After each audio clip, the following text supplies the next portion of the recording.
में गंगा गले में विषधर, नमामि शंकर नमामि शंकर। जटा में गंगा गले में विषधर, नमामि शंकर नमामि शंकर।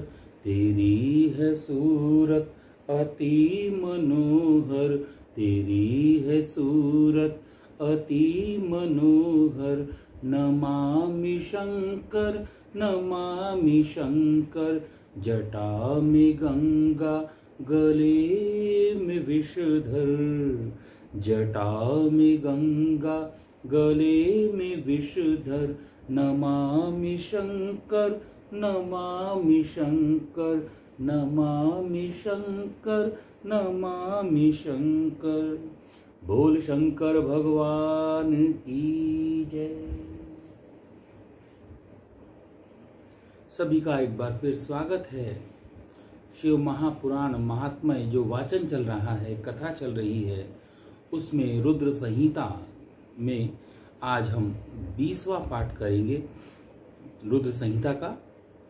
भगवान शिव का कैलाश पर्वत पर गमन तथा सृष्टि खंड का उपसंहार। ब्रह्मा जी उवाच, ब्रह्मा जी कहते हैं, नारद मुने कुबेर के तपोबल से भगवान शिव का जिस प्रकार पर्वत श्रेष्ठ कैलाश पर शुभागमन हुआ, वह प्रसंग सुनो। कुबेर को वर देने वाले विश्वेश्वर जब उन्हें निधिपति होने का वर देकर अपने उत्तम स्थान को चले गए, तब उन्होंने मन ही मन इस प्रकार विचार किया, ब्रह्मा जी के ललाट से जिनका प्रादुर्भाव हुआ है तथा जो प्रलय का कार्य संभालते हैं, वे रुद्र मेरे पूर्ण स्वरूप हैं। अतः उन्हीं के रूप में मैं गुह्यों के निवास स्थान कैलाश पर्वत को जाऊंगा। उन्हीं के रूप में मैं कुबेर का मित्र बनकर उसी पर्वत पर विलास पूर्वक रहूंगा और बड़ा भारी तप करूंगा। शिव की इस इच्छा का चिंतन करके उन रुद्रदेव ने कैलाश जाने के लिए उत्सुक डमरू बजाया। डमरू की वह ध्वनि जो उत्साह बढ़ाने वाली थी, तीनों लोकों में व्याप्त हो गई। उसका विचित्र एवं गंभीर शब्द आह्वान की गति से युक्त था, अर्थात सुनने वालों को अपने पास आने के लिए प्रेरणा दे रहा था। उस ध्वनि को सुनकर मैं तथा श्री विष्णु आदि सभी देवता, ऋषि, मूर्तिमान, आगम, निगम और सिद्ध वहां आ पहुंचे। देवता और असुर आदि सब लोग बड़े उत्साह में भरकर वहां आए। भगवान शिव के समस्त पार्षद तथा सर्वलोक वंदित महाभाग गणपाल जहां कहीं भी थे, वहां पहुंच गए। इतना कहकर ब्रह्मा जी वहां से आए हुए गणपालों का नामोल्लेख पूर्वक विस्तृत परिचय दिया। फिर इस प्रकार कहना आरंभ किया कि वे बोले, वहां असंख्य महाबली गणपाल पधारे हैं। वे सबके सब सहस्रों भुजाओं से युक्त थे और मस्तक पर जटा का ही मुकुट धारण किए हुए थे। सभी चंद्रचूड़, नीलकंठ और त्रिलोचन थे। हार, कुंडल, केयूर, मुकुट आदि से अलंकृत थे। वे मेरे श्री विष्णु के तथा इंद्र के समान तेजस्वी जान पड़ते थे। अणिमा आदि 8 सिद्धियों से घिरे थे तथा करोड़ों सूर्यों के समान उद्भासित हो रहे थे। उस समय भगवान शिव ने विश्वकर्मा को उस पर्वत पर निवास स्थान बनाने की आज्ञा दी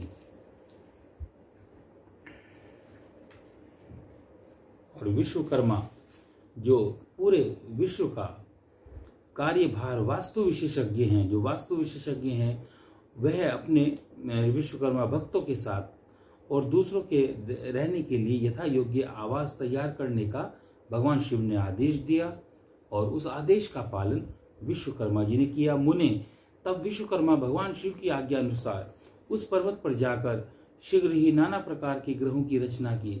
फिर श्री हरि की प्रार्थना से कुबेर पर अनुग्रह करके भगवान शिव सानंद कैलाश पर्वत पर गए। उत्तम मुहूर्त में अपने स्थान में प्रवेश करके भक्त वत्सल परमेश्वर शिव ने सबको प्रेम दान दे सनात किया। इसके बाद आनंद से भरे हुए श्री विष्णु आदि समस्त देवता, मुनि और सिद्धों ने शिव का प्रसन्नता पूर्वक अभिषेक किया। हाथों में नाना प्रकार की भेंटें लेकर सब सब ने क्रमशः उनका पूजन किया और बड़े उत्सव के साथ उनकी आरती उतारी।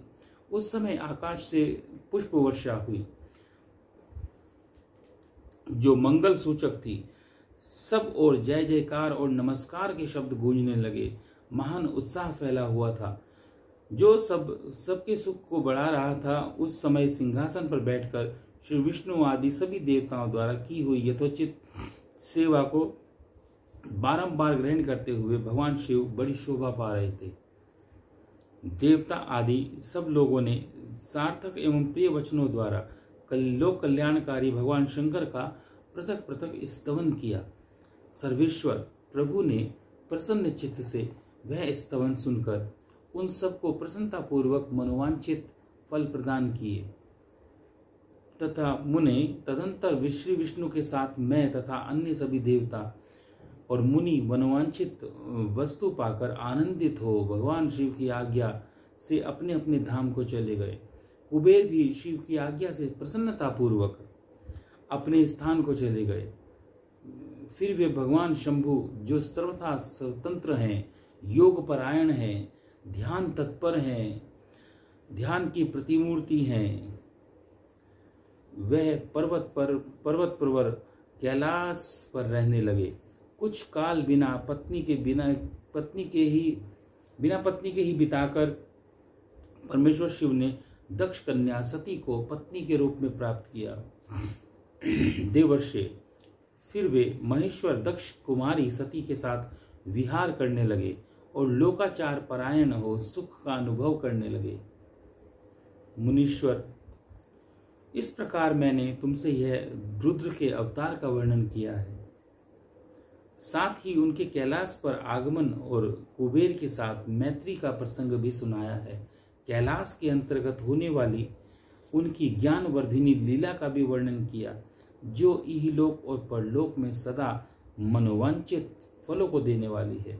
जो एकाग्र चित्त हो इस कथा को सुनता या पढ़ता है वह इस लोक में भोग पाकर परलोक में मोक्ष लाभ करता है। इति श्री रेवाखंडे रुद्र संहिता अध्याय संपूर्णम। सृष्टि खंड आज पूर्ण हुआ और कल से हम आरंभ करेंगे रुद्र संहिता का द्वितीय जो सती खंड है, जो कि माँ सती की जो महिमा है, माँ सती का जो प्रकाट्य है उसका वर्णन करेंगे। तब तक के लिए ओम नमः शिवाय, ओम नमः शिवाय।